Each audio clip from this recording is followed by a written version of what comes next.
Hey, she's got that green applesauce pouch again. Ginny, want these chips? I've got cookies. Guys, you know I don't trade my Go-Go Squeeze. Seriously, no one asked their mom yet? I did, sorta. You just gotta remember the name, Go-Go Squeeze. Let her know it's delicious. 100% fruit with no bad stuff and totally good for you. What's it called again? Go-Go Squeeze. Go-Go Squeeze. Made with 100% fruit and no artificial anything. Goodness on the go. Find it in the applesauce aisle today. Blog Talk Radio.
Oh, son of a... Hi, everyone. This is why I need Mark. This is really why I need Mark, because he can tell me if my mic got muted. Son of a... All right. Apologies for the minutes of silence. This is Damn You Hollywood. I'm Robert Winfrey, the man who still cannot figure out how to prevent my mic from randomly turning off. Great way to start the show, Robert. Good job. Just be better off putting your hand into a wood chipper. All right. Tonight on Damn You Hollywood, we will be reviewing Atomic Blonde. And I gotta say this again. I have to say this again because I spoke when my mic was muted. Mark will not be joining us this evening. He told me this about 20 minutes before airtime, so I knew. Excuse me. And hope he feels better in the near future. Really sorry that I don't get to talk with him about this because I was interested in hearing his perspective on this film. And because, well, let's face it, the show, when it's just me, is not nearly as good. The lack of dynamic, the lack of actual conversation, the lack of differing viewpoints, it's all gone. So I hope you'll all just kind of suffer with me through just me talking to all of you, basically. While I go through this film. Oh, wait, I have to give this again. Here's your spoiler warning, guys. This is again, it's kind of a spy thriller action movie. And not spy in the sense of Tom Cruise. Yeah, he's a spy. No. Mission Impossible is not a spy series. Hasn't been since the first film. But because it is loosely categorized as an espionage thriller, there is a plot, there are characters, and you might care about twists and turns along the way, twists at the ending, so on and so forth. So, just here's your spoiler warning, everybody. All right. I got really thrown off by that, guys, and they also, my rhythm's off because this is normally where I would throw something to Mark. So, all right, sorry. No more whining. Okay, Atomic Blonde. It's an adaptation of a graphic novel. The graphic novel in question is The Coldest City. You can actually listen to the Source Material podcast, review that bit of work. That usually goes live Mondays here on the Red Legend Broadcasting Network, so feel free to listen to that. It's Mark, Jesse Starcher, and Ronnie Adams talking about, again, the novel in question. I have to imagine this largely got made because Charlize Theron became a more visible star over the last couple of years. In terms of, like, bigger releases, I mean, she's always been a terrific, real utterly fantastic actress to many respects, but she didn't get a whole lot of, like, major blockbuster releases, I seem to recall. Then she's one half of starring the lead in Mad Max Fury Road, and essentially steals that whole movie.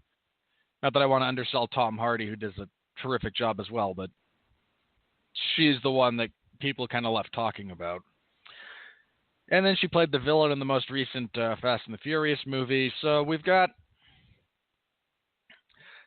getting even a smaller budgeted film just starring her, again, it seems like came about due to circumstances. More than some great outcry for we must have this adapted, because the novel itself is, again, let me preface this, my only frame of reference for the graphic novel is source material in this instance. So, and this isn't like massively acclaimed or groundbreaking. It's just solid, decent enough. So, as far as personally, because normally this is where we'd talk expectations and what brought us into this. I don't know why Mark changed his. I think the reason Mark wound up adding this to the schedule was he found out it was adapted from a graphic novel. Consequently, it gives source material something to talk about, and then he and I could review it. I was interested in a cursory sense, mostly because I'm a fan of Charlize Theron's. I will make no bones about that. And all of the action sequences that were showed in the trailers, I was really into. I liked the way they were choreographed and shot. I liked the stunt work. And look, I've said something else. I make no bones about being a fan of violence and quasi-realistic violence in the setting of a movie. I'm a fan. I'm willing to go along with that. So there's a good chance I would wind up seeing this movie even if we weren't going to review it here. But Mark decided to add it to the schedule. I had no objections. And again, that's kind of all my expectations were. If I'd done some research before going into this, I might have felt differently than I did, which is not to say there's anything wrong with it in some respects, but there's a slight issue of marketing in that they marketed this as a balls-to-the-wall, action-packed feature, and elements of it are much more subtle than that. And I also wouldn't have been surprised by elements of style because this is directed by David Leitch. I believe that's how his last name is pronounced. And he's primarily he's the guy who directed John Wick. So I would not have been surprised by elements of how this came about. In fact, he left the sequel to direct this movie. He left John Wick Chapter 2 in order to direct this one, so... he's directing Deadpool 2. I kind of hate that there's a Deadpool 2. That's really all I have to say there. All right. So, again, had I done some research into that, I would have expected elements of how this thing was executed, because John Wick, let's be fair here, there's a lot good about John Wick. Keanu Reeves performs the stunts admirably, but the plot is a paper-thin one, even for a revenge film. And most revenge movies have thin plots to begin with. And it is primarily about both world immersion, because he has, let's be fair to John Wick, there's a fairly complete world that is envisioned by the writing. And then it's about the action sequences. This one's not quite as thin in the plot as John Wick was, but it's also, again, the genre setup is very different as well. So, but again, this is clearly a director with a knack style and a knack for doing that more so than narrative substance. All right.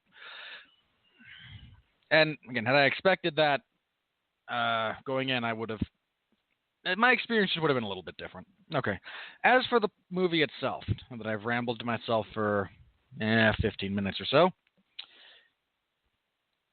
Okay, here comes your old plot synopsis, guys. We open with the death of a spy stationed in Berlin. This is, I believe he's stationed in West Berlin, but okay. Brief. The important thing here, that as far as setting goes, this is actually kind of important. This is set again in Berlin during the days just before, and then like one day during the collapse of the Berlin Wall. I actually promised Gavin Napier, a mutual friend of Mark and mine, that I would actually talk about some of the history of this. So very briefly, and why some of this is important for people who just don't know about the history or aren't interested in it. Here's a bit of context. In the wake of World War II, the Soviet Union wanted to expand from the borders of Russia on its western border, because they used to just like end at Russia. And then after World War II, it absorbed some of the Baltic countries, Lithuania, Latvia, Estonia, Moldova. Not Moldova, that's a different country. Estonia. Poland, Hungary. I mean, feel free to Google the Iron Curtain, which is a visual representation of it, not a physical thing. Problem was that Russia and elements of NATO there was no clear thing about what to do with Germany, so they wound up cutting Germany in half. You had East Germany, that was controlled by the communists in the Soviet Union, and West Germany, which was democratic and allied with NATO. The reason Berlin becomes an issue is not only because it's the capital of the country, but Berlin is located relatively far east within the country of Germany. When they decided to split Germany into East and West, they didn't want to assign a new capital to West Germany, so they split Berlin as well. Berlin as a city, as a whole, is located in East Germany, but the western half of Berlin is separate and associated with the other. I mean, there's actually a whole thing earlier in history from the point of the story about the Berlin, was it the Berlin airship? I can't remember specifically.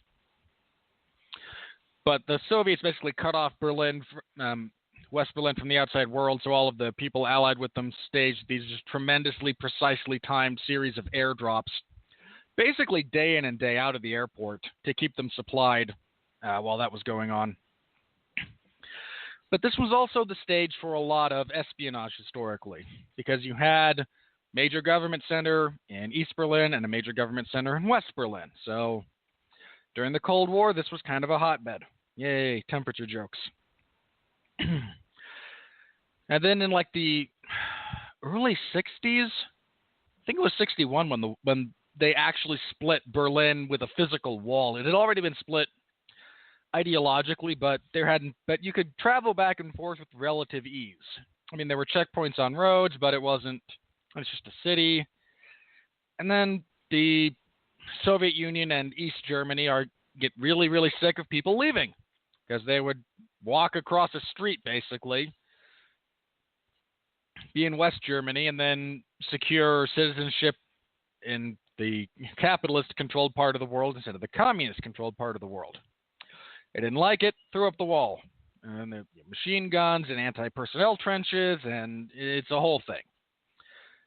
But the important thing, again, there's a lot of espionage that takes place in that city at the time. Buys does a half-decent job of kind of explaining elements of that. It's a Spielberg film, I believe. So that's our setting, is pretty much entirely within this city. I know that's not the full 2-hour lecture I kind of hinted to Gavin that I would give, but there's your brief historical background on some of the politics of the time and the state of Germany. So there's a British intelligence officer who was killed by a member of the KGB.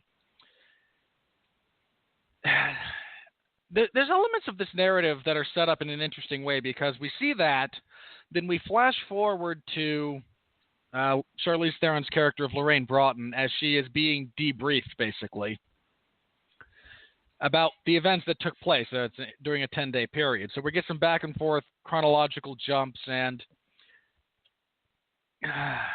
as always, you get a bit of the question of the reliability of the narrator. And I'm a big fan of the unreliable narrator as a story choice because it opens up all kinds of fun possibilities. So anyway, Lorraine is then dispatched to Germany to... Here's my big gripe. Mark's not here to yell at me about editorializing during my synopsis, so I'm going to get away with just a few of these. The big MacGuffin here for this story is a microfilm list that contains the names of every deep cover intelligence operative, basically that either the Western Allies or the Soviets have abroad, or I mean, lists like this don't exist because then you could have people get them. It's stupid, right? These don't exist for a reason. Each country might keep one individually, but there is a lot of that. I mean, of their own, they will keep one. There will be ones that they can confirm are foreign powers. There might be speculations, but they don't like get together. And, sorry. So my gripes about elements of that aside, the gentleman who was killed was in possession of this list, and there's a lot of speculation that the wall's about to come down in Berlin. There's, elements of the Soviet Union are starting to crumble. But if, news gets out about all the deep cover operatives that are within these organizations, bad stuff happens. Not just the loss of life, but there's ideological swings that can occur. Information that can be brought out. Temperaments can change of political climates. It's just bad. Again, hence its title is a MacGuffin. It's just the thing we're getting here. Her primary contact when she is dispatched to Berlin is James McAvoy, character by the name of David Percival, I seem to recall. Anyway, he's, I believe they describe him in her briefing as having gone a little bit native and a tad feral. That's not inaccurate. He's a bit of a wild man. He's been in the trenches of this, again, the Cold War for just a bit longer than maybe is healthy. There is no British embassy in East Berlin or in West Berlin, I seem to recall. So he's kind of left to his own devices, or he's stationed primarily in East Berlin, and naturally there's no British embassy in East Berlin in this instance. And he's become a bit too obsessed with the game, and I don't want to go through every individual twist and turn. I'm just going to kind of lay this out as it happens now. Lorraine arrives in Berlin. She is immediately pseudo-abducted by elements of the KGB. Oh, sorry. The other important thing is not just this list, but the identity of a double agent codenamed Satchel, who is, by definition, as a double agent, feeding information to kind of both sides. And no one knows who it is. In fact, the gentleman who's killed in the beginning of the film believes that Satchel's the one who set him up. Very little reason to believe he's being untruthful about that, actually. And so her primary goal is to obtain the list and secure the evacuation of the individual who secured it for them. He's a Stasi officer who has also memorized the list. Apparently has a photographic memory. He is bartering passage for him and his wife and daughter into the West because he doesn't want to live under the Soviet Union anymore. I don't know.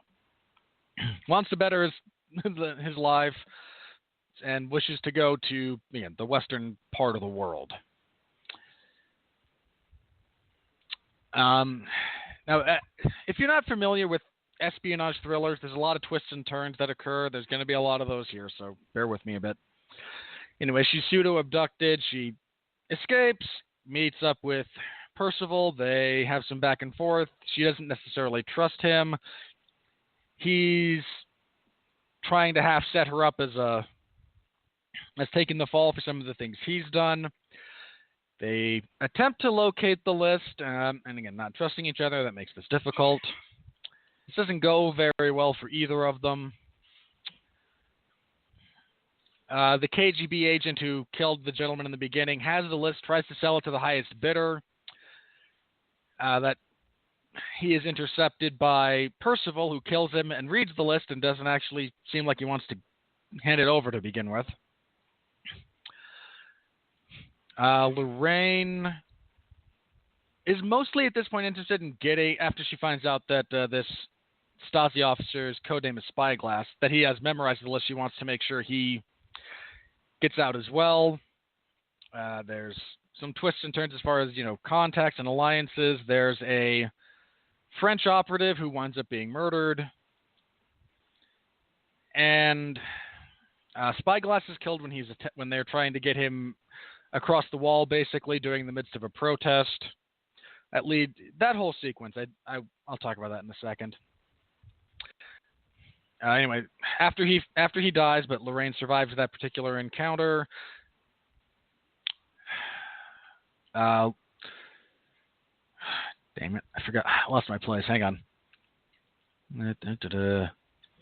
Yeah, Percival, who again at this point has read the list, is trying to set up Lorraine as Satchel, and then so she'll take the fall, and then he'll be able to return. The thing is, he doesn't even really want to return. Like, he sets up to kind of sell the list to the KGB because his whole life has become wrapped up in the game of espionage in Berlin.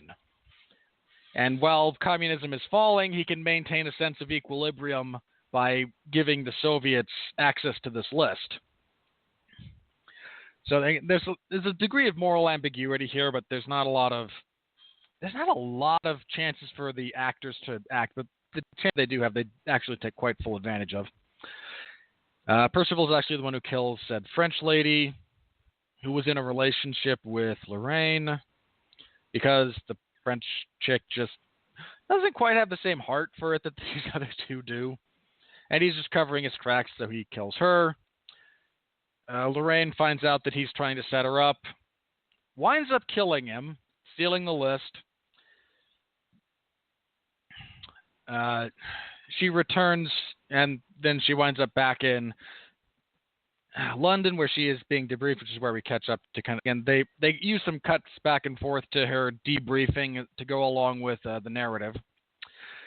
And she claims not to have the list at this point, back in real time. The British intelligence decides that there's nothing to do with all of this information. They're going to bury it, and they place Lorraine on leave. Lorraine actually does have the list. The closing scene is, I like it, but there's almost like they try to dump a bit too much in too rapid succession here. We see Lorraine in Paris, where she reveals herself to have actually been Satchel, the one passing information to the Russians. The Russians try to kill her because they believe she's been compromised, or any number of reasons. She turns the tables, kills all of them. Turns out she wasn't actually giving them the list. She then informs the head KGB agent that she's shot in the neck as he's bleeding out. But she never actually provided the Russians with legitimate intelligence. It was all false intel, and everything she got in return she was able to use to help further bring them down. And I think the best line to come out of that was, that sums it up, is, "I was never working for you, I was working for myself." She shoots him in the head.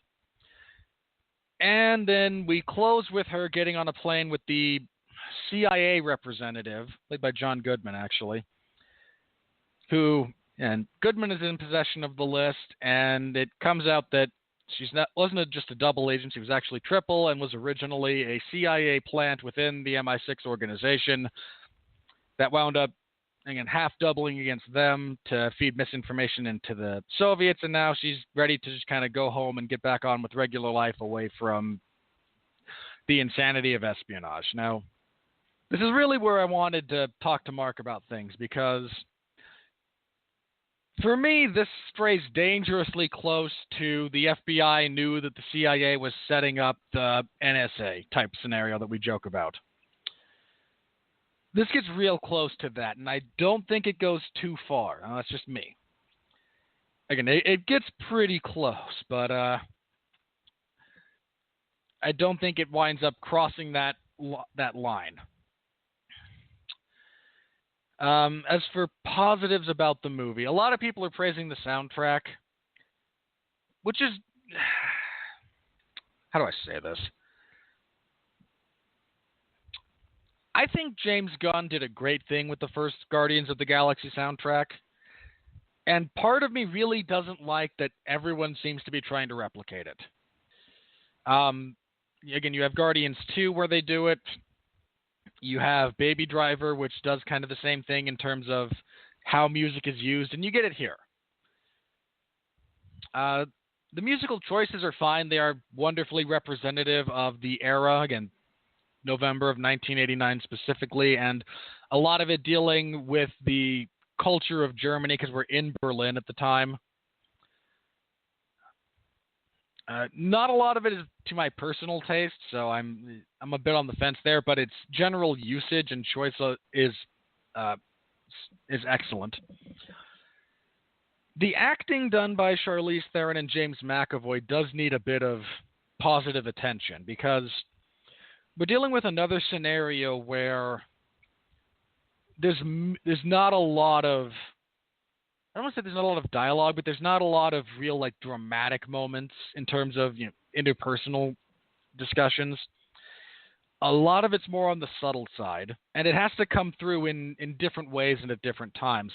There's actually kind of a monologue that James McAvoy gives to Charlize Theron right before she kills him. That's really a great insight into his character, and is delivered quite well. He does a great job of kind of riding that slightly manic line while also being believable enough when elements of it are revealed to be an act and elements of it a much deeper truth about who he is. He does a great job. This movie is fundamentally sold on the basic premise of you get to watch Charlize Theron be a badass. And in that it excels. She does some really good acting bits, especially in scenes without dialogue. Our introduction to her character is her physically beat to hell in the wake of the scene I want to talk about in slightly more depth, where Spyglass is killed and she barely escapes. And we see her in the physical aftermath of that, kind of coming out of an ice bath, which is what you do when you're seriously. There's a reason athletes take ice baths, guys. They help. They suck, but they help. And she's got a badly swollen right eye and just covered in bruises and contusions, and the way she acts that whole scene out, I almost really want to. Anytime you get a narrative that is driven by twists and turns like this, for what narrative there is. Again, this is narratively loose. Even the ones that execute the same kind of strategy well. There's a movie called Basic starring Samuel L. Jackson and John Travolta that I happen to deeply enjoy. Tinker Tailor Soldier Spy, which is still, I believe, the best spy movie. And I'll stand by that. But any of these that are, again, narrative-driven like that, it's when you finally understand everything at the end, it's almost worth it to go back and experience them a second time with what is essentially perfect knowledge. Because it alters the experience in some respects. And a lot of what Charlize does from an acting standpoint is and forgive me for getting a little bit actorception here, but she's playing a spy who by definition just acts most of the time. And I tend to believe there's actually a sense of the life, a little bit of shell shock, and she really just wants her life back. And that she's done this for, so long, and there's just so many layers to the deception that you have to go through, especially in her case. I mean, this is a real thing. This is bad enough for undercover cops can wind up dealing with serious issues relative to what they see and do while on the job.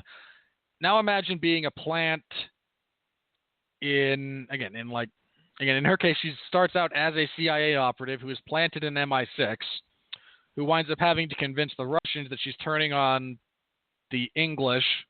And again, so many layers. And any movie that you let an actor actually act when they're dealing with that kind of conflict, there's some really good movies that deal with that. I mean, The Departed actually deals on a very successful level with the stress and issues that go along with being under one layer removed. In the case of Matt Damon being a dirty cop and DiCaprio being an undercover cop. And while this is not a character piece, you are not given the same types of insight. I think Charlize does a very, very commendable job of showing it in those quiet moments, of which there are very few. And then, acting the part of a spy. And she and McAvoy both do very, very well in that sense. The other issue here, and this is one of the things I've wished that I'd known about going in. The way they set this up with the marketing drives the action as a lot heavier than it actually is in the story. There's some very good action sequences, and there's quite a few of them. But it's not, I wouldn't call it a straight action movie. There's a lot of, espionage that goes on, a lot of trying to figure out who's on whose side, so on and so forth, which is what you get in these types of films. I'm not complaining about it, but again, marketing. And Mark and I talked about this with War for the Planet of the Apes. It was marketed as being much more action-oriented when it wound up being a deeper character piece. Which is not to say good, bad, or indifferent. It's just how the marketing went versus how the film goes. There's a little bit of that here. Not as much, but a little bit. The action set pieces are quite good. There's a few of them in particular. The one where she is ambushed by the police as she is looking for information. This is one of the ones that got some play in the trailers. She beats a man into half consciousness with a hose, which is really good. That one's well set up and executed. I was less in love with there's one where she is chased in East Berlin. Part of it takes place in the theater, which, again, it's acceptable, but it's not great. The final one, sorry, not the actual final one, because there's the one in the hotel room that is kind of the capstone, the coda, if you will. And in and of itself, that one's quite fine as well. It's just a lot faster relative to some of these other ones that have longer setups and payoffs.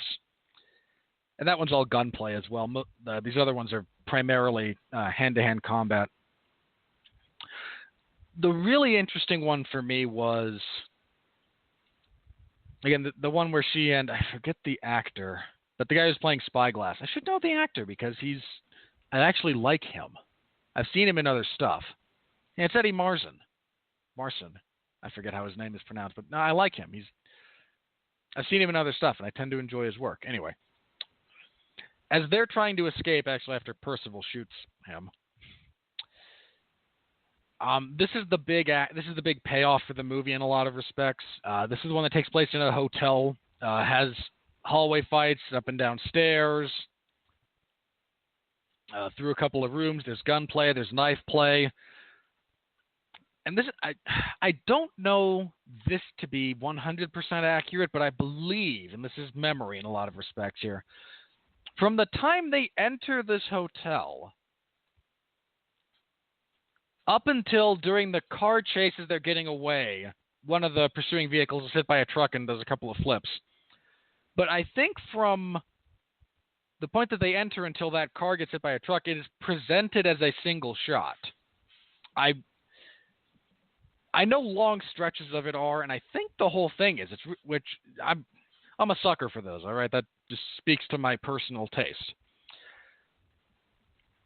It's really excellent. Again, there's some, and it's the one that's done without music. All the other action scenes in this movie have some culturally relevant, again, 1980s or so pop song.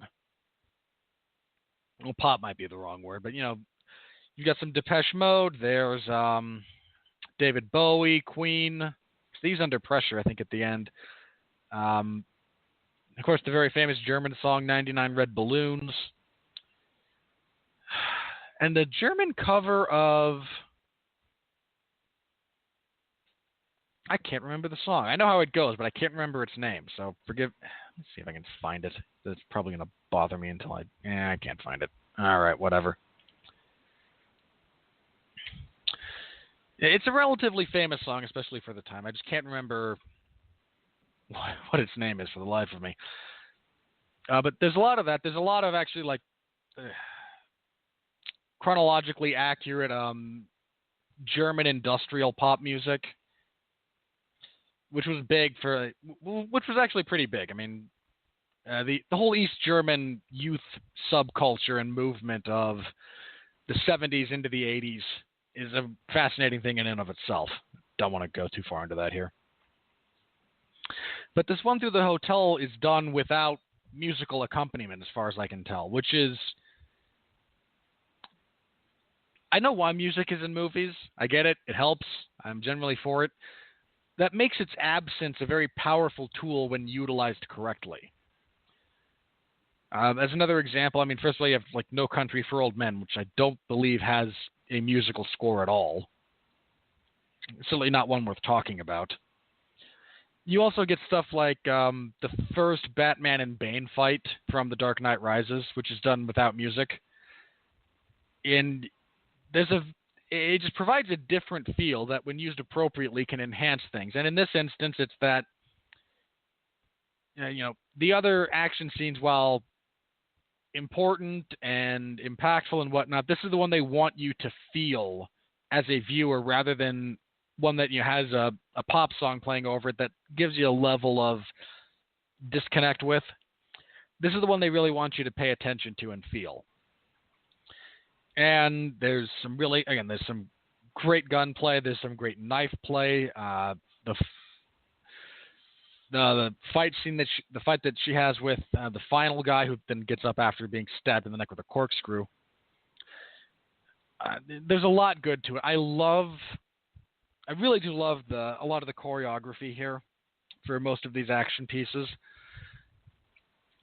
I like that there's time taken with some of them. I really like that there's physical effects shown. I don't mean that... How do I say this? I don't mean that in the sense that, the special effects, although those are fine. And the makeup for displaying trauma to the human body in this movie is really good. It's a really good thing. But they show the physical impact of things. There's a guy that, in this hallway scene, that she shoots in the stomach to upper chest, stomach to lower chest maybe, side. And he doesn't just lay down and die. He gets up and he keeps fighting. There's a guy who gets stabbed near the neck, kind of around the collarbone near the junction. And he doesn't just go down and die. He gets up and he kind of keeps fighting until he bleeds out and becomes, unable to do so. And I like that. I really do, because, you shoot someone in the head, they're going to go down and probably stay down. You shoot someone straight through the heart, you get kind of the same thing. The body there's nothing there anymore. A lot of other things, getting shot's no fun, but if you're in a life or death situation and you are not incapacitated by a shot, you're going to get up and you're going to keep going. And so I like that. I like the time that gets taken in some of especially this scene, after she and again, the guy that she winds up hitting with her car later. He's a grunt, but he's distinguished by having like bleached blonde hair, so you know he's slightly more serious. I don't know why that particular trope came about. Like, if you have a grunt, but you want to make sure he stands out from the other grunts, and you know that you're going to see him again. For some reason, blonde the hair. Their whole like final confrontation before she escapes. Those two have beat the crap out of each other, and they're still trying to fight, but there's clearly the physical toll that's been taken. They both struggle to stand. There's a lot of it's very slow in places because they've exhausted themselves in mortal combat. And it feels very real. I like that. So again, the action being the primary driver of this movie, the scenes such as they are, I very much enjoyed. Then there are issues of writing here. This is a little hard to follow, and I say that as a guy who actually enjoys espionage movies that make you pay attention. Right, I really, again, the Mission Impossible film franchise did a serious blow to the whole genre, and James Bond to a certain extent, depending on where we want to start talking about Bond. Because there are some entries into the Bond franchise that actually do deal with espionage-related things. Others of them are just, again, they're action movies. And Mission Impossible, the first Mission Impossible movie actually is kind of a throwback to the actual spy genre of films. Because the narrative is structured in some respects like a espionage thriller here, it just becomes a little hard to follow because pretty clearly the narrative is less important to this overall film than creating characters that in a relatively brief amount of time that you are familiar enough with to care about as things progress, that you can, pay attention to. And then providing a framework for the action so we don't just have a pure spectacle on our hands. And as a result, again, elements of the narrative and some of the writing suffers. It's a tad disjointed because they're rushing things that in a movie that gets to be just a spy movie take time to develop and mature, and you can leave hints about rather than having to be broad with your strokes. So there's a bit of that that's a problem. But I don't think, for me, it wasn't terrible.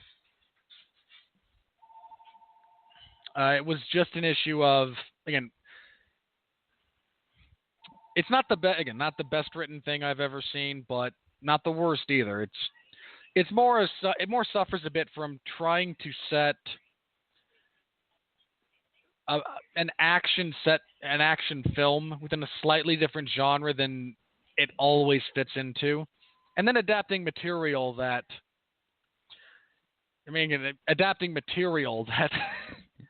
is designed to be an espionage thriller.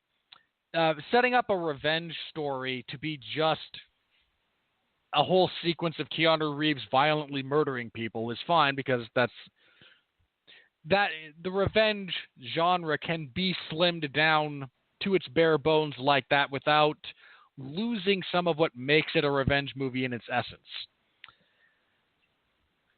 It's slightly more complicated here because you're taking a genre that is more fundamentally built on subtlety and trying to make it more accessible to audiences who just want to see Charlize Theron kick ass. So it never quite achieves perfect harmony in balancing those two elements, but it leans towards the action, which I think is the right call, all things considered. Let's see.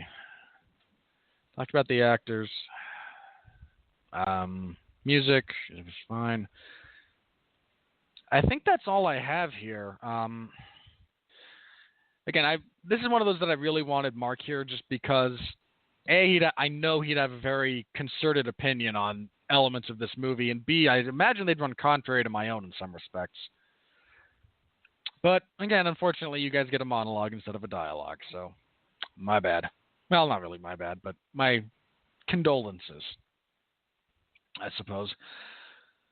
All right. I think that's everything I've got for that. I suppose I can do it. I don't necessarily like grading movies. It's not really my thing. This was but if I were to grade this, 80, 85, so in the B range, I suppose. It's probably about where I'd land. If you only saw the trailers for this and went in expecting balls to the wall action, you're going to be a little bit by some of the setup and some of the follow through, because it tries to be an espionage story as well. But there's worse ways to spend the 100 minutes or so this thing runs. There's a lot of it that I really enjoyed. It's classic, no, but I can't complain about too much. I largely got what I was expecting, so there's my recommendation for you if you feel so inclined to see the movie. All right. What does that leads us to? Where is my button? Here it is. I will do my best Mark Radulich impression, and let's talk about the money, guys. Here comes the money. Here we go. Money talk. Here comes the money. Money, money, money. Dollar, dollar. Dollar, dollar. All right. For this particular weekend, Dunkirk held on to the top spot. The Christopher Nolan World War II film. Dunkirk has earned 102 million worldwide. Hang on, I need confirmation of this. 1 second. My other website here. Yeah, that is okay. Yeah, Dunkirk has done again 102 and change worldwide, which is fine. Held on to the top spot, brought in another 28 million this last weekend. Had $100 million budget. It'll be profitable by the time things wrap up. Opening at number 2, opening soft actually, the Emoji Movie. Because we don't have enough stupid things in the world, apparently. The Emoji Movie brought in $25 million. I mean, it's the Emoji Movie, guys. It only had a $50 million budget, so that'll probably be profitable by the end of things.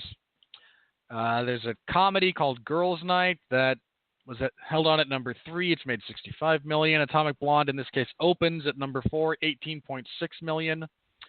That's less of an issue for this movie. It only had a $30 million budget. That was just opening. It's made $26 million to date. And again, with the $30 million budget, it'll be profitable by the end of things, most likely. Let's see. Next up, we had Spider-Man Homecoming at 13.5. That's made 280 by now million worldwide. That's a solid hit. That's a solid hit for Sony. I mean, mostly Marvel because they're the ones who didn't cock it up, but Sony is getting a lot of the money there. War for the Planet of the Apes fell down to number 6. It had 10 million. Has $118 million taken total. Yeah, that one might be a harder sell. I can't remember the budget. Let me find it very quickly. War for the Planet of the Apes. There you are. Yeah, that thing had a $226 million budget. That's actually gonna be a bit of a tough one, that's a real shame. Because it's a great movie. Despicable Me 3, still in the top 10, fell to number 7. Brought in 7.7 million over the weekend. Yeah, look, that thing's made stupid amounts of money. It's worldwide total to date is $823 million. all hail the power of Gru and the minions, I suppose.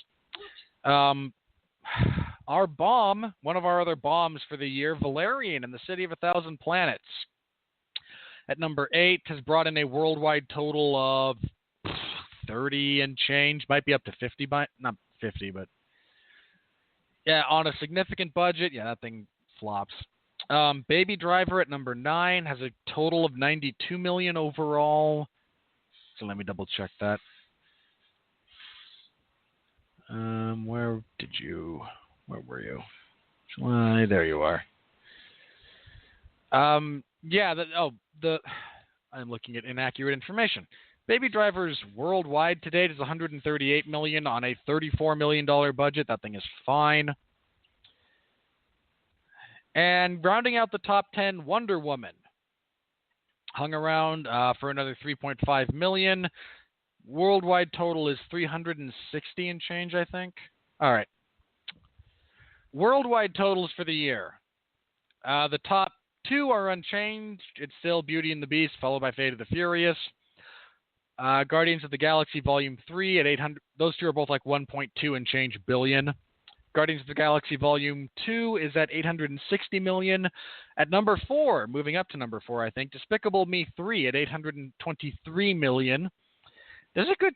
I think... I can't imagine getting another 40 million before it wraps up, but another big hit. Wonder Woman at number 5 with 788 million. Despite it being a relatively terrible movie, Pirates of the Caribbean, Dead Men Tell No Tales, 775 million. Spider-Man Homecoming, 636. Logan still hanging around the top 10 at 616. Transformers The Last Night cracked the top 10 despite being the movie is terrible. The movie is just terrible. It's at 568 million worldwide. It is still not profitable.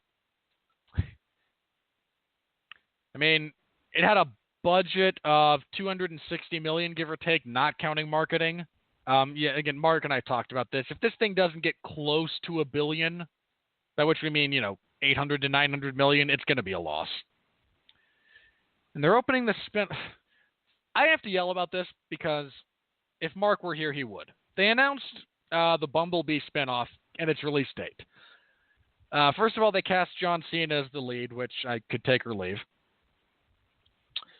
But it's going to open opposite the Aquaman movie. And I don't know how to feel about this. See, Mark thinks it's a terrible idea. For me, it comes down to this. Now, there's significant audience overlap, and I get that. Actually, some of that depends. I can't remember if... the guy directing Aquaman. I can't remember his name. I like him. He did Saw. And Saw 2. And The Conjuring 1 and 2. Damn it, I can't remember his name. I'm going to look it up because I like his work, and now it's going to bug me. Let's see. James Wan. Jeez. Can't believe I forgot that. Anyway, I had heard that James Wan might be trying to sell this as more of an R-rated movie. I doubt they'll go that way, but if they do, then all of the small children who are going to go see Bumblebee, you're not in competition with the audience. Here's my thing. If you're going to counter-program a major comic book film, you try to go after DC. Because, look, I enjoyed Man of Steel, wasn't without its faults. Justice League, Batman v Superman was a hot mess. We just now, most recently this year, with Wonder Woman, got a DC film that didn't suck out loud. Well, suck out loud's a bit strong, but that wasn't either wildly divisive or just bad. I don't think anybody thought Suicide Squad was good, but a lot of people enjoyed it. And counter-programming DC as the weaker of the two major comic book film worlds, and then counter-programming a lesser-known hero in the form of Aquaman. Now, I know we're not dealing with the same Aquaman that, like, populated, back when people didn't understand the character. I know we're not dealing with that same one, and if they use Aquaman correctly in the Justice League movie, people might be more interested in him. Bear in mind, when I say use him correctly, that is sparingly, because, like, the Justice League movie is just, so not looking forward to. But, again, if you're going to counter-program one of them, lesser-known character from the lesser film franchise. I can see it. I don't agree with it, but I can see the logic. Also, because if Bumblebee flops and the Transformers franchise undergoes severe revision or just goes away for a few years, I can forever say that stopping an overblown franchise that was never all that good was indeed a job for Aquaman. All right. I think that's all for the money this time around. Now, unfortunately, I'm going to have to be doing these reviews a little bit in the dark. I'm kind of scrolling and finding ones that I want to yell about. So, again, this is one of those bits that kind of suffers because when I have to do it on my own because it's not as funny. But talked about the movie, talked about the money.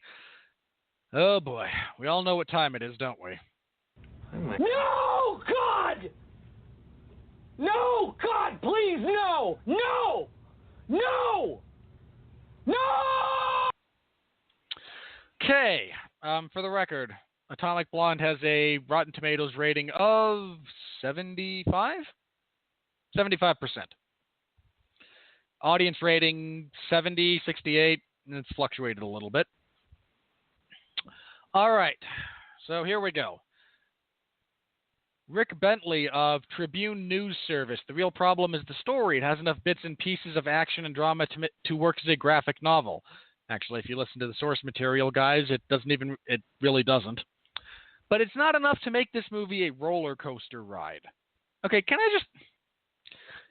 At what point does every movie have to be a roller coaster ride? I mean, if this guy... I'm going to give you this guy the basic credit of assuming that he's prepared to go along with, a purely dramatic movie can be a roller coaster ride as well. I'm not sure he means that. I think there's every possibility this guy means there should be less talking and more fighting. In which case, shut up. You are fundamentally wrong.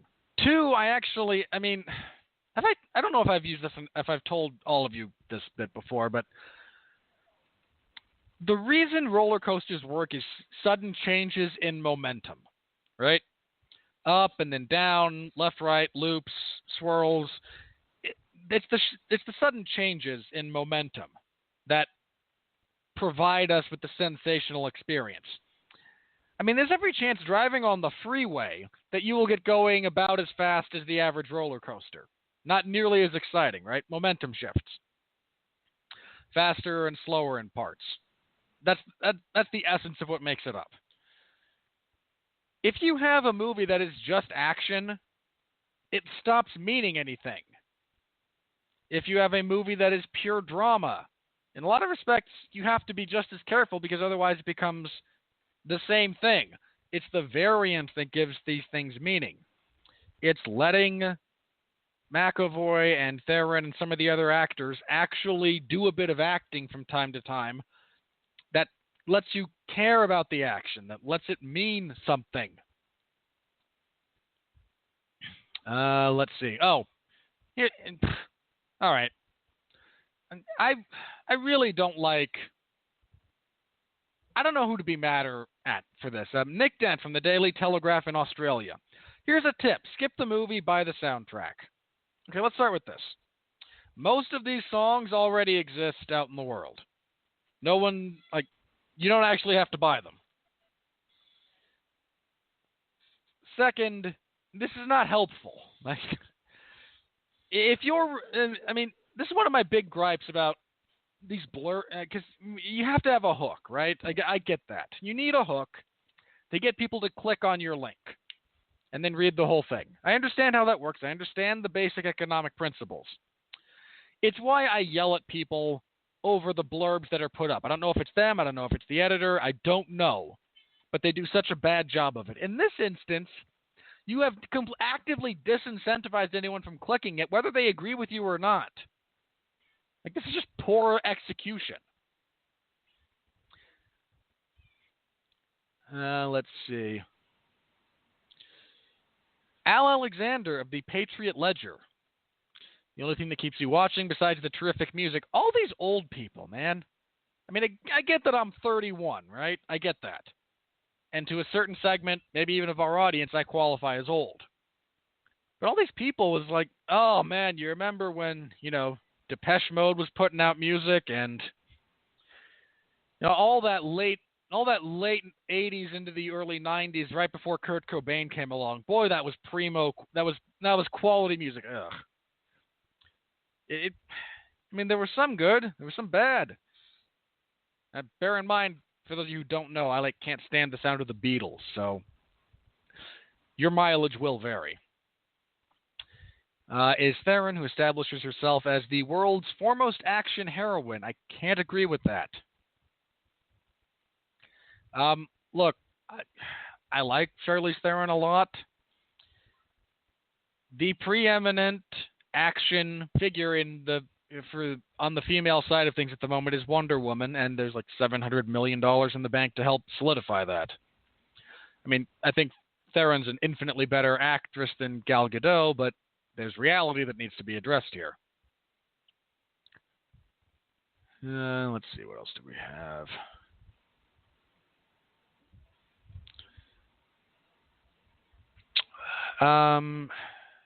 Robert Levin from AM New York, large market. From endless and endlessly obvious music cues to the painstakingly rendered neon settings and punk rock accoutrement decorating the communist underground, this is a movie about nothing beyond. It's a movie about nothing beyond that setting. I'm not entirely sure how you arrive. I mean, the setting is important. The setting has to be vibrant, but what's more important than the setting is the people and their actions therein. It's more about, again, what side of the fence either one of them falls on. Who can you trust, if you can trust anyone? I mean, the set design and the attention to detail that went into fundamentally recreating that time period in that location are exceptional and definitely need to be discussed, but I just disagree that the movie's about nothing beyond the setting of the fall of the Berlin Wall. It's just not. I mean, there's problems with the movie, but that's not one of them, really. That's not from my perspective. I am not going to give you the time of day. Matt Goldberg of Collider. The way Leitch captures all of the fighting, the way Theron sells the hell out of the fisticuffs, and the utter brutality of it is all astounding. Astounding? Sorry, this guy, it makes you wish that the rest of the movie were even half as exhilarating. I can kind of agree with that. Again, the action is far and away the best part of this film. And it's designed that way.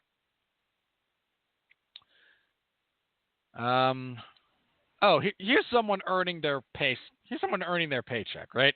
Armand White of the National Review. Atomic Blonde is junk. I mean, again, are we just... I mean, hey, I have to click this. I really do. Just 1 second.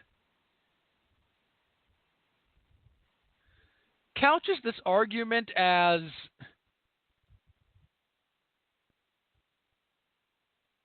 He seriously tries to couch this argument as this being feminist propaganda. Okay, this guy's an idiot. I am not giving that the time of day. Oh, it's a feminine lead. It clearly must be feminine prop. What the hell, man?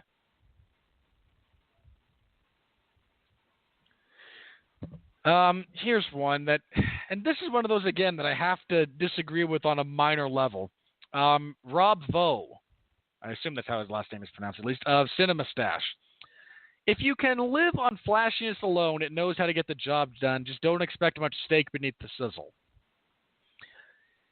I can't completely get behind the idea that you didn't see the characters being impacted by the world around them. I mean, there's a wonderful visual cue The picture they show of James McAvoy in the briefing about him being relevant, and then the next time you see him, he looks, again, just visually.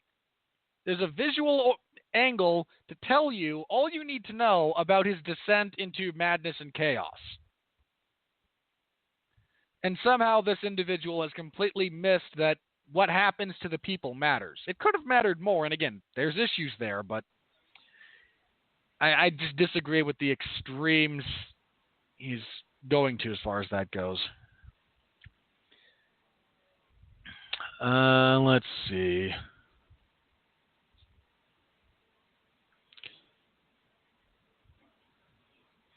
No, where's one of those guys Mark always likes to review?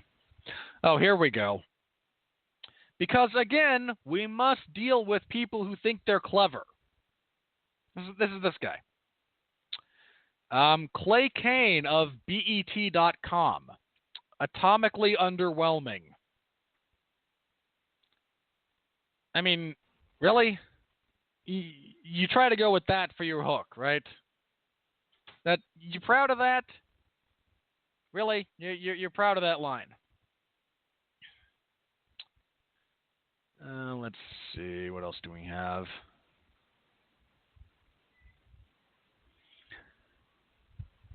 All right. Here's one. And no, I can't get too mad at someone who writes for Movie Mom, because they're going to give this type of movie a slightly negative reaction just writing to your audience, which I think is stupid, but I can understand it at least.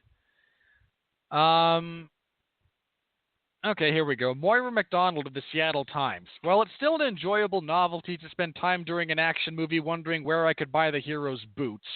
It's no substitute for a good story. How much can I disagree with this?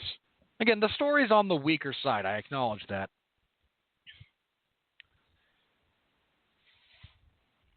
I suppose I could argue that really there's enough visual style and well put together. I mean, there's a lot of people reviewing movies who don't seem to understand physical acting or nonverbal communication or how to tell a story with minimal dialogue, and it's really frustrating. There's actually a pretty decent story here. It's just not told in the conventional structure. And again, I do wish it had a stronger narrative, so to speak, but okay. No, I agree with that one. Oh, here we go. Here we go. I found him. Joe Morgenstern. Old get off my lawn Joe himself. Of the Wall Street Journal. Top critic. Man paid to review movies. As strong and formidable and commandingly tall as Ms. Theron is, she can't rise above the gloom. Okay, commandingly tall is actually slightly an exaggeration here. I mean, some of this is movie magic, right? You do know Tom Cruise is like 5'6". And there's a reason she can't rise above the gloom and half succumbs to it as a character, because that's the essence of the story. How... Minimal story. I get it. I get that you all wish the writing of the story would have been stronger. And to some, again, I can agree with that. That's a valid criticism. I don't like that our lead character wound up going along with elements of the gloom. No, it's almost like she's a psychologically harangued triple spy who's almost coming apart at the seams trying to keep everything together and is now terrified of being outed. How dare that particular character trait express itself over the course of years? Shut up. Joe Morgan, fire this man. Seriously.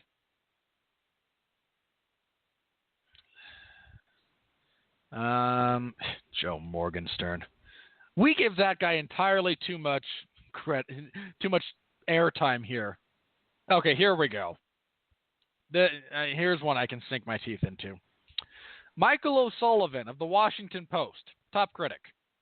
Ultimately, Atomic Blonde is, like its heroine, something of a machine.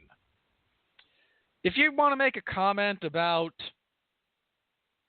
overly produced films, films that just are churned out on a mimeograph. Boy, did I just date myself. Like, no one knows what a mimeograph is. It's a hand-operated duplicating device. It's what you had before you had copy machines and printers. There's a discussion that can be had about movies that are done by the studios and overly produced, and you can. I thought huge sections of Suicide Squad were movie making by focus group. In this instance, I don't think that's accurate. I think it's just the style of film this director likes to create. That doesn't make it a machine. And here's my big gripe. If you go through this entire film without seeing the ups and downs and elements of the turmoil that the lead character goes through, you've just missed the point. Now, again, has that same story been done better in many respects? Yes. We don't get the same type of obvious conflict and stressors that you get from DiCaprio in The Departed. I get it. And to be fair, that's a very high bar in many cases in terms of quality of writing and acting and the whole nine yards. But I seriously mean, like, watch the beginning of this movie and then contrast that with the very end when she's stripping away the final trappings of her persona, and tell me there's not actual change and impact that is had. Much of how she is in the middle is her forcing down, the emotions that can get you killed when you exist in this world. Okay, maybe you just need it spelled out for you. I mean, really? Sorry, okay, next one. So again, Michael O'Sullivan, moron. Just not paying attention. Melissa Anderson of The Village Voice, top critic. Simultaneously Byzantine and dumb. Okay, let's start with this. The fact that you felt the need to qualify that with simultaneously is Byzantine does not preclude dumbness by any stretch of the imagination. I mean, who chose that? Okay, whatever editor chose that as the hook, as the lead-in. I mean, I know what you're doing. You are trying to get people to click so that they can find context for the word Byzantine. So that's stupid. You are like the type of person. You're like, what's the Family? I'm not going to reference Family Guy. I'm just not going to do it. But I mean, the subtitle of her review is actually "At least the fights are good," which is a much better hook. I mean, this is a poor editing and choice job here. And I seriously argue that this is not a dumb movie. It's not phenomenally deep, but given that so many people missed the mark about figuring out how things relate to characters, I mean, apparently it's not that dumb because there's people still missing it. I want to find one to wrap up on here. No. Much as I'd love to rip into the New York Times for that one, I'm looking for one I can really go out on.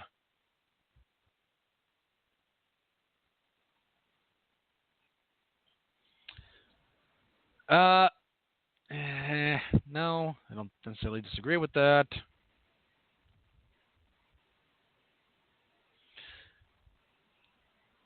Here we go. I got it. I got the last one. Jake Coyle of the Associated Press, top critic. Atomic Blonde is largely a vacant, hyper-stylistic romp that trades on the thick Cold War atmosphere of far better films, not to mention the Americans? Oh, sorry, the television series on FX. Okay, needed to remember the context. It's all dagger, no cloak, but it has two things going for it. See, again, just because something is hard to pick up on doesn't mean it's not there. And yes, it's a very stylized movie. I don't necessarily see that as... At what point did that become a legitimate complaint? I don't know, maybe he's not using it as one, and I'm reading a bit too much into this, but... I mean, everyone has a style. I mean, by definition, calling something hyper-stylized is not the most... It doesn't actually help in discerning things because... Every director has a style that they are kind of hyper into by definition of it being theirs. So calling it hyper stylized isn't terribly helpful. I mean, I get what they're trying to say here in the sense that this is stylized. I do get it. But really, expand your vocabulary a bit. Let's try not to just lean on half other definitions of words. Treads on. I mean, the Cold War atmosphere. I mean, sure, better films have been set during that era, but a lot of worse ones have as well. I mean, that saying that it trades on the cachet of better films because they happen to be set in the same era is fundamentally untrue. I mean, are all World War II movies treading on the cache of Saving Private Ryan? I mean, at what point do we just accept that certain settings and certain good movies in settings have fundamentally shifted elements of how we make and view and consume media? I mean, It's All Dagger and No Cloak isn't even necessarily accurate. There's some pretty interesting stuff going on with different characters gathering information. Again, I wish more had been made of it because I actually enjoy that stuff as well. But there is a significant amount of espionage that just takes place during the down periods between action where they are getting information from each other, where there are recordings going back and forth. There's again, more Dagger than Cloak, certainly, but to say it's no Cloak is just like, you're just completely dismissing significant portions of the movie that are there for a reason.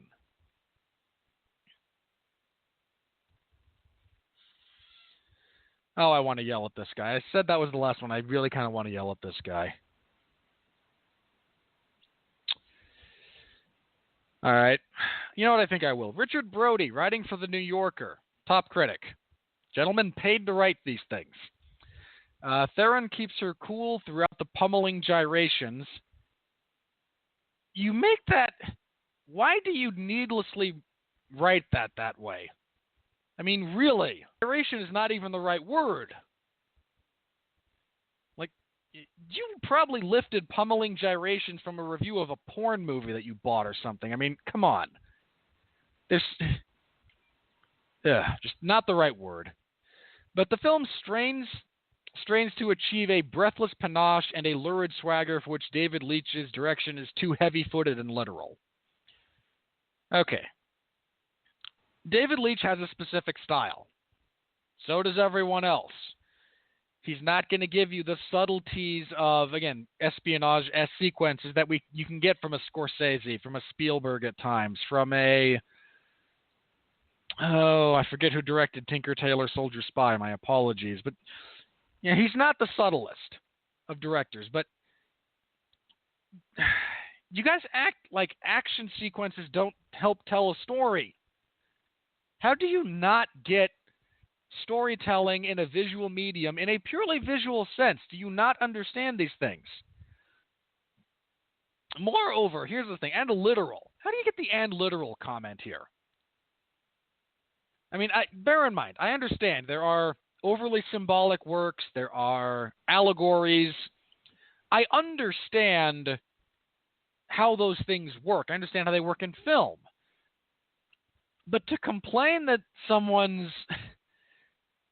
Like, film is, in many respects, especially for mass consumption, going to be a literal media. Someone's going to shoot a gun, and it's going to hit someone or miss. And that's not going to be some deep metaphor about societal injustice. It's going to be people shooting at each other to build action and tension or to kill a character. You're the type of person who, like, reads a short story where... I wish I could remember this story, but I remember what happens. There's like an engine on an engine block that falls and crushes a cow's skull. You're the type of guy who would spend 40 minutes debating whether or not the setting of this story takes place in a post-apocalyptic world. Not everything is metaphor. Not everything needs to have extra depth. If I could quote the very famous quote, sometimes a cigar is just a cigar. And there's more than enough place for that in the pantheon of films. Ugh. Ugh. And that just depressed me. Like that jackass is running around reviewing movies. All right. On that note, I think that's going to be it for me. Again, apologies, Mark. Couldn't be here this evening. Hope he's feeling better in the very near future. Hope it's not serious. So get better, Mark. I know we're all pulling for you. Next week, make sure I have this correct. Next week, Mark and I will review The Dark Tower. Yes.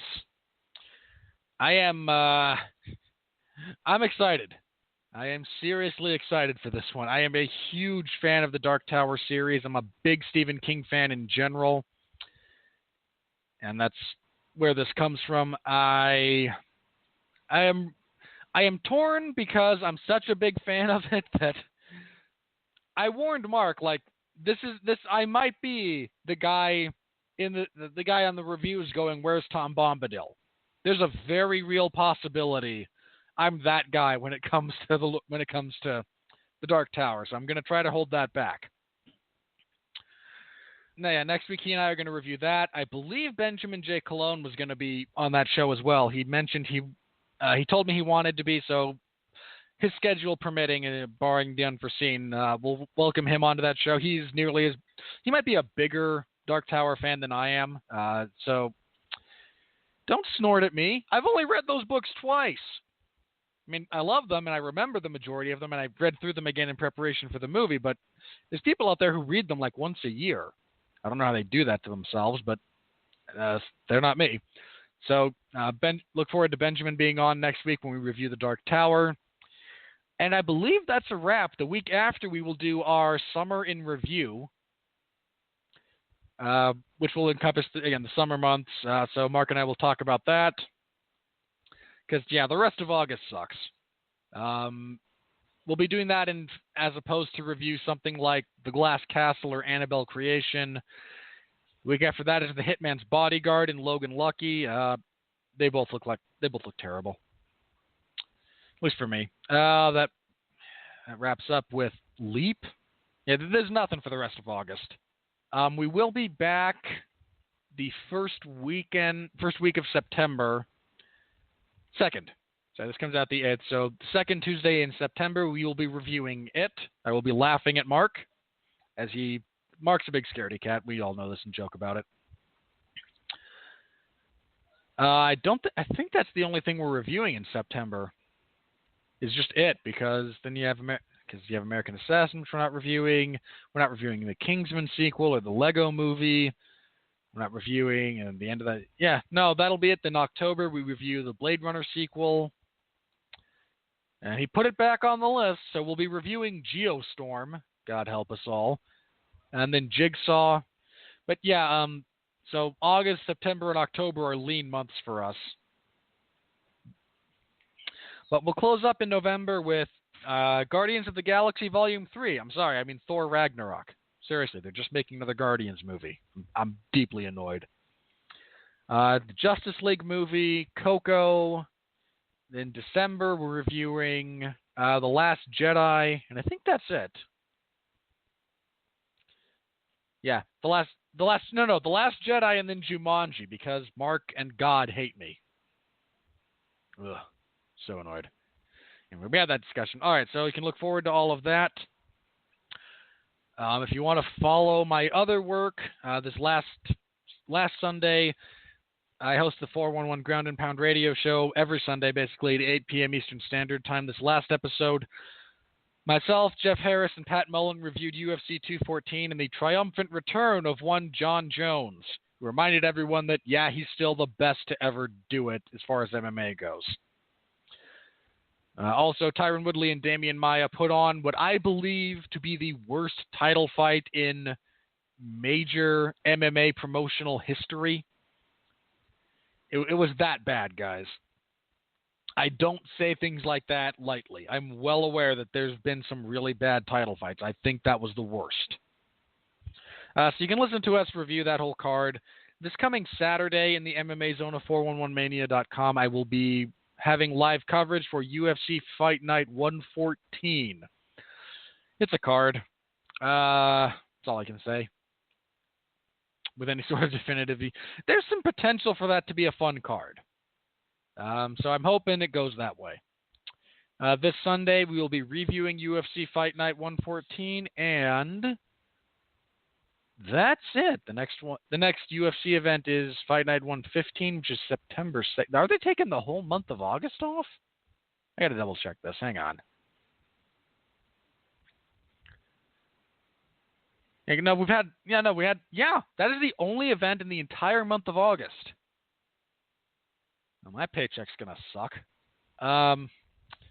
Sorry, it's a joke, guys. It's a joke. Come on.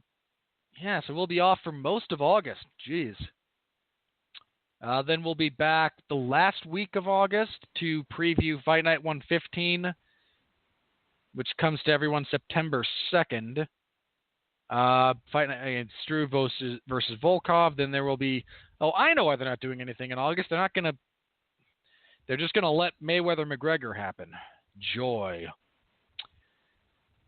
Ugh. That fight aggravates me deeply. All right.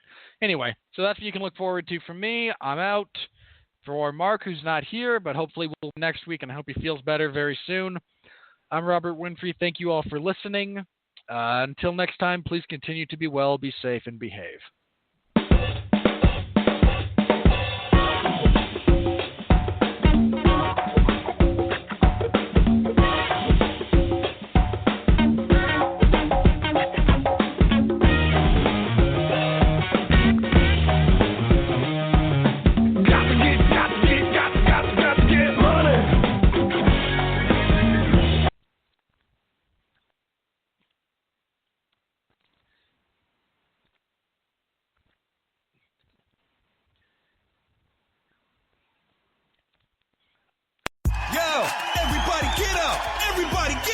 Everybody needs to understand that I'm more than simply a hype man for this rap group, just like Geico is more than just a company that can save you money. Geico also has fast and friendly claim service, so they can help you when you need it most. And while I do love being a hype man, I also love reading for children's audiobooks. Like Little Bo Peep, she lost the sheep, and she don't know where to find them. Yo! Geico. Expect great savings and a whole lot more.